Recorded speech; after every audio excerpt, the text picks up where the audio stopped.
Hello everyone, today I'm going to show you how to make a timer for your JToH game. So this is part 2, obviously. So if you see in the start GUI, I have the local GUI, then inside that is a frame called timer, then a clock icon, a timer main, which is, the thing in the middle, and current tower, which is visible, but it has no text, so that's cool.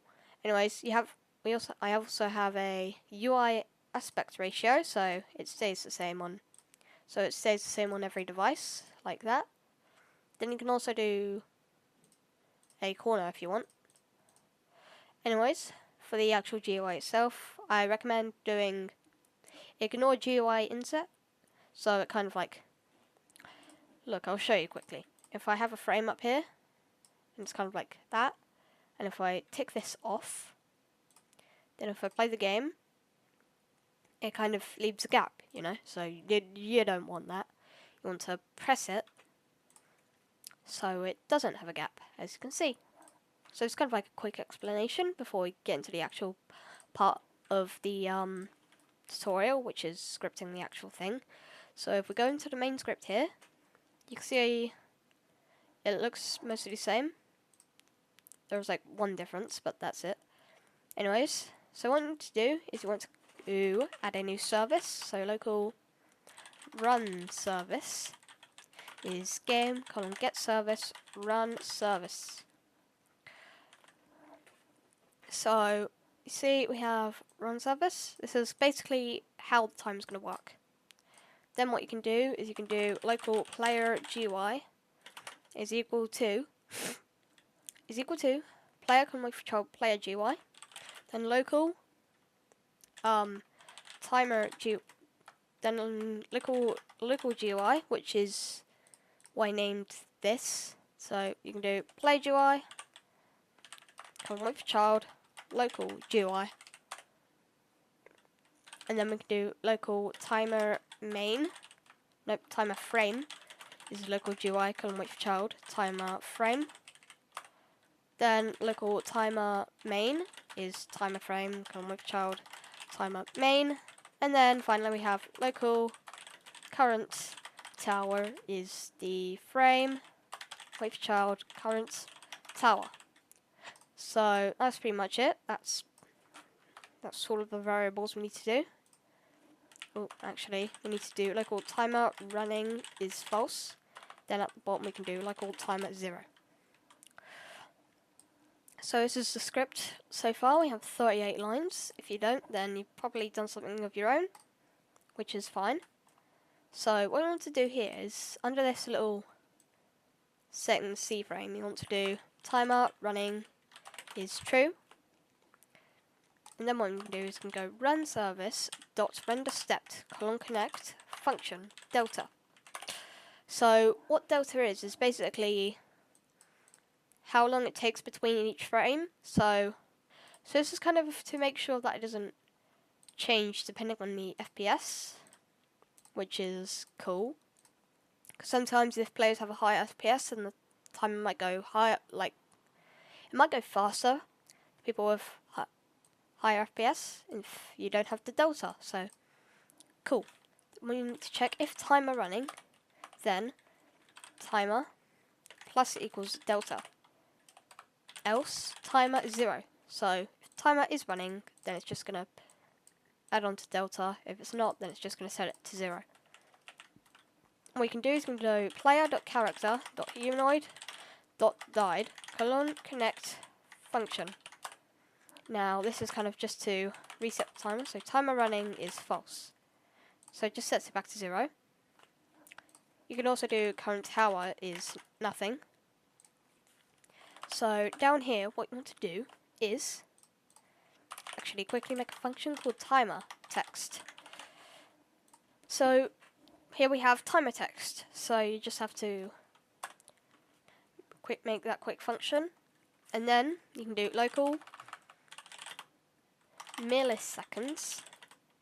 So you can just do mil if you want, is toString timer math.floor timer So, hang on. Time up minus. Wrong button. Then just add another set of brackets around it. Then, still inside the to string, you want to do 1000. So it just gets the thousandth. Or, yeah, that's it. So then what you want to do is go seconds is to string math dot floor timer percentage 60. So then you can finally do local minutes is to string math dot floor timer divided by 60. Now it's kind of crucial that I have to put math dot floor for both of these, otherwise it might look a bit weird. So once you've done that, you can now do the actual thing. So if hashtag milliseconds is equal to 1, so if this is one value long, if it's 1, then milliseconds is 0 dot dot milliseconds. And so what it does is it basically, if it's like 5, then you don't want it to be like 0.5. That's weird. So you put 0.5. So that's what that little 0 dot dot is. It basically joins them together. Then you do the same for the other ones. Seconds, seconds, seconds. Minutes, minutes, minutes. Then local final string is minutes dot dot that a colon dot dot seconds dot dot singular dot dot dot string dot sub milliseconds 1 2. So this just gets the first 2 digits of it. And now what you can do is you can do timer main dot text is timer text, like that. You can make sure to put the brackets on the end, and then current tower dot text is current tower. Oh, just put label at the end, so current tower label. There you go. Now if we hit play, it, as you can see, it doesn't work. Why oh. Yeah, just put whatever you named the frame, so mine's just timer. There you go. Now it's string expected got nil. Oh, you're supposed to put a return final string at the end, so it actually returns it. And there you go, you've got the timer, which is very, very nice. But is this the end? Well, no, there is one thing we can do actually. So, you know these teams that we made, the winners? Yeah, we're going to build a win room. So, it's pretty cool. If you do get the plugin in the description, then you can have studs, or just find it on the toolbox. Anyways, I'm going to build a quick win room.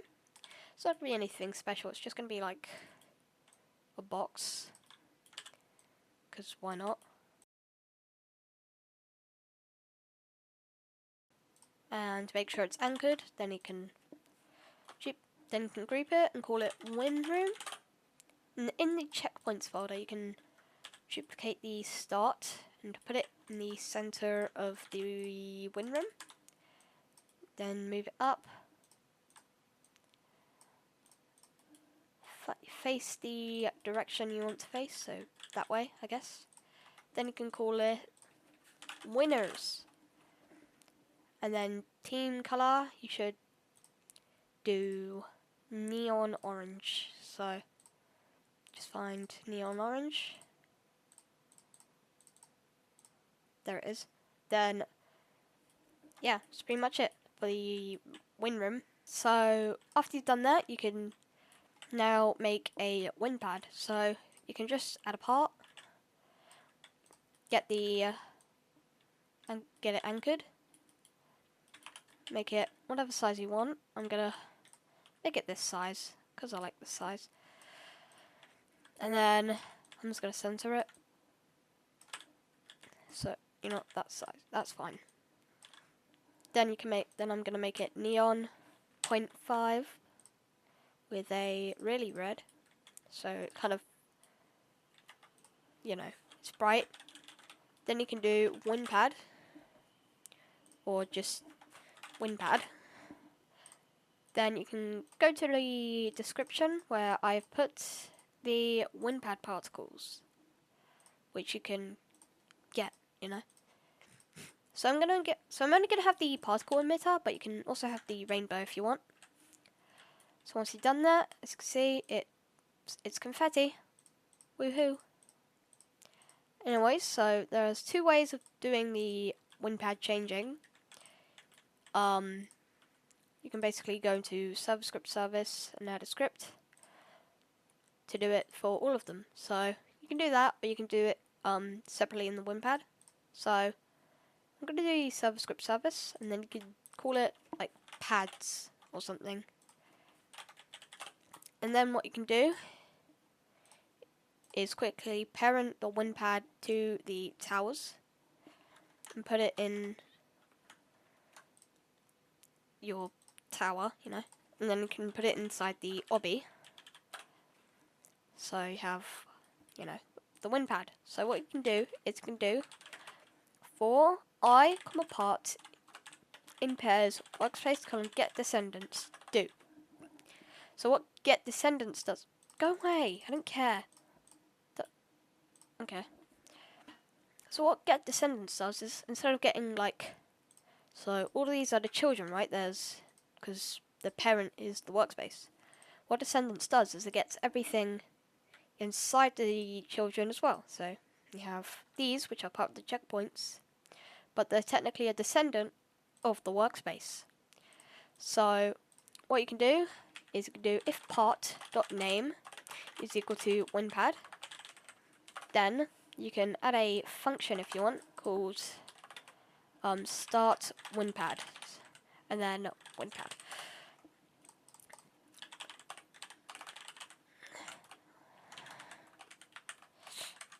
Okay, and then you can also do workspace.descendant added, colon connect function descendant, do if, so just copy this and just put it part instead.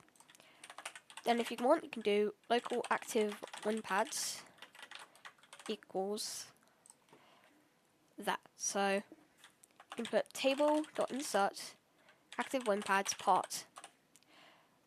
Then you can do if part.name is Winpad and not table.find active Winpads part. So you can just copy that and paste it over here. And also put the same table.insert. Now it's time to actually make the Winpad. So you can do another little mini function for the change materials.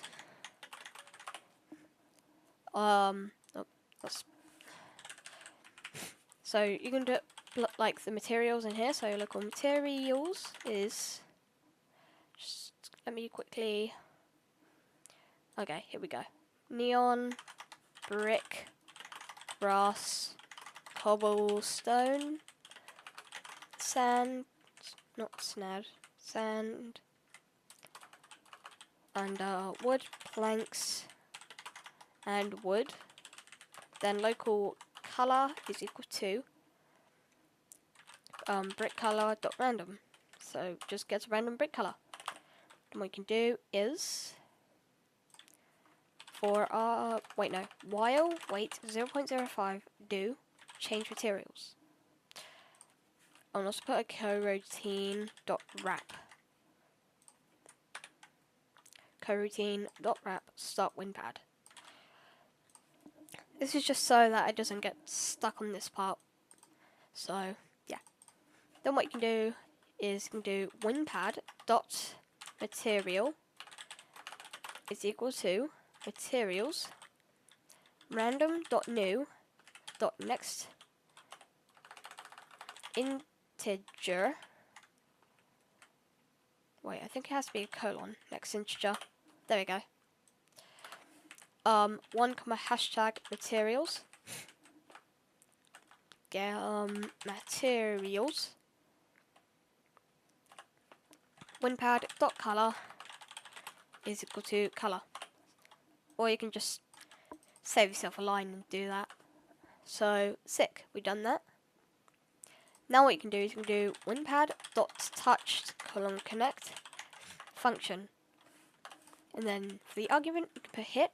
Now, if hit.parent: find first child humanoid. So it just checks if parent's actually a player. So, oh wow, look at that.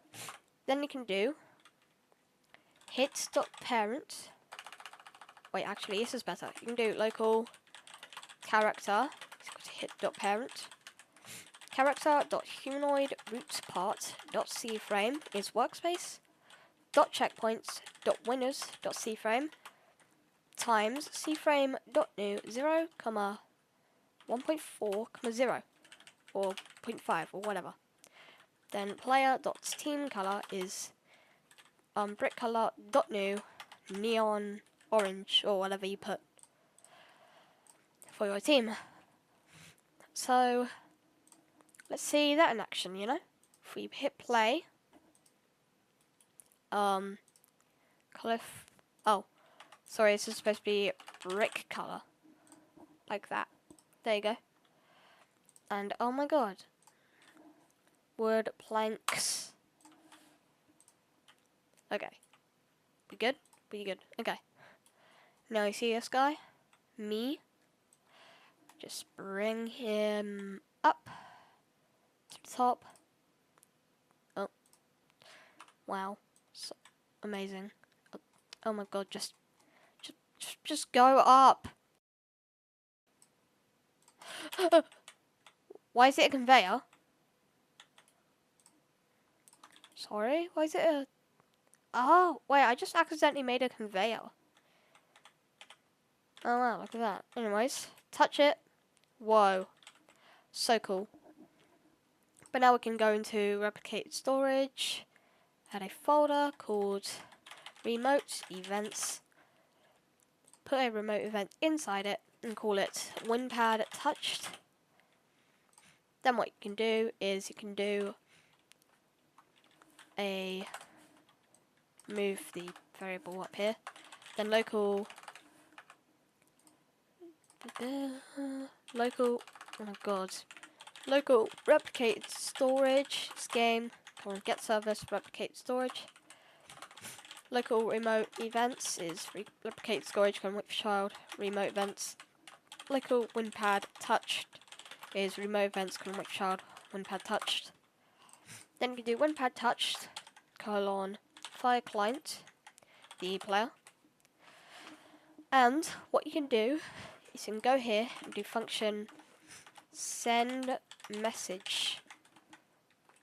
And then you can do the message, the color 2. Then in here you can do send message as well. So send message event is remote events with child, send a message. Just to keep it consistent, we're going to do that. And then send message, player.name, ... has beaten, oh, now this is where it gets tricky. Winpad, find first ancestor of class folder. So putting it in the obby will just not work, so you have to put it in the actual thing. Anyways, of your tower folder you can add an attribute, call it full name, then you can do tower of example tower. So it's just kind of to avoid instances. Then here, what you can do is Winpad find first ancestor of class folder get attribute full name. So you can just do winpad.parent actually. There you go. Then you can do the color, which is just color free from RGB. I'm gonna just put a random like yellowish. Oh, hang on, almost forgot. In dot dot. So yes, again we're going to do a get timer event. Remote events can with child get timer in get timer event fire. No, this wouldn't work actually. It needs to be a function. So remote functions. Then you do get timer. So there you go. That's a little better. Remote functions. Get timer function. It's just functions. Okay. Then you can do get timer function invoke client player dot dot, and then you can add a little exclamation mark.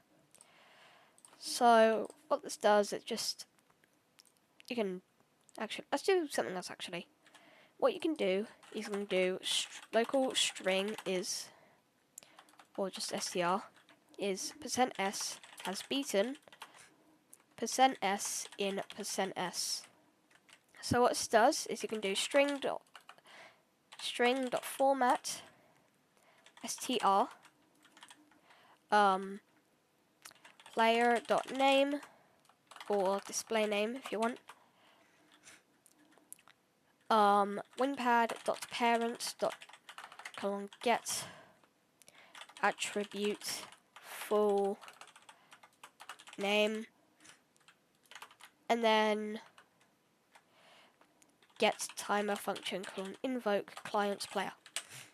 So that just kind of makes it a little bit simpler. So %s is a string, so it'll replace the first %s with this, the second with that, and the third with this. Speaking of the remote functions, we're going to quickly go into our main script, then go up here, local replicated storage is game from get service replicate storage. Then you can just copy these, so like that. Get timer function dot on client invoke is function, return timer text, return timer text, and that's it. So what you can do is you can go send message event fire all clients message color. So what this does is you can go to start a GUI, local script, send server message, and then you can do game.replicate storage, or just that. There you go. Almost forgot to carry that over. And you can do send message event dot on client event collect function message color game name get service starter GUI set core. Whoa, what the hell is that? That's cool. Set core. Oh, here we go. Chat make system message. Then you can do text equals message and color equals color. So There we go. Now you don't actually need a remote vent, but it's just better to have it. Anyways, it's time for this guy again. Hooray. So, there we go. I actually got him on this time. Let's go. Anyway, so you can just jump on the Winpad and it does not work. Woohoo. Gotta love it.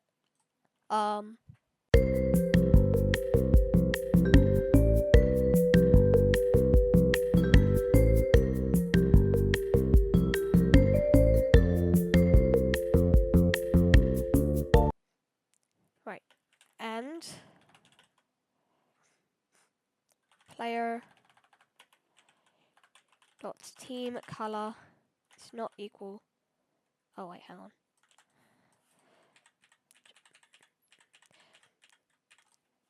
If player, oh my god,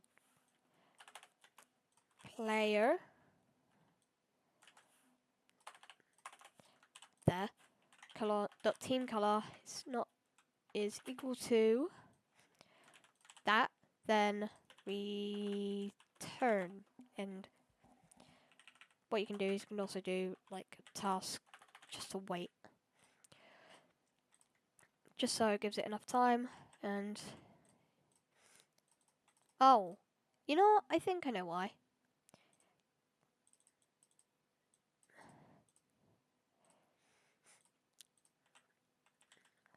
Oh wow, it works now. So epic. Next thing is that stupid thing that okay.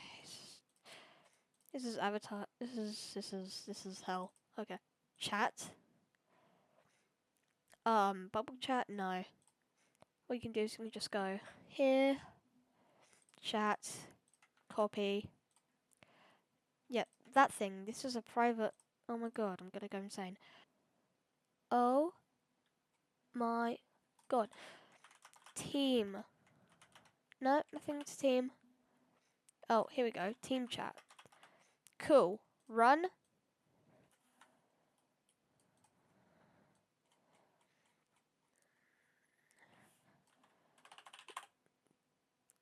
Wow. That easy. Ta-da! It works now. Yippee! Anyways, we're almost done.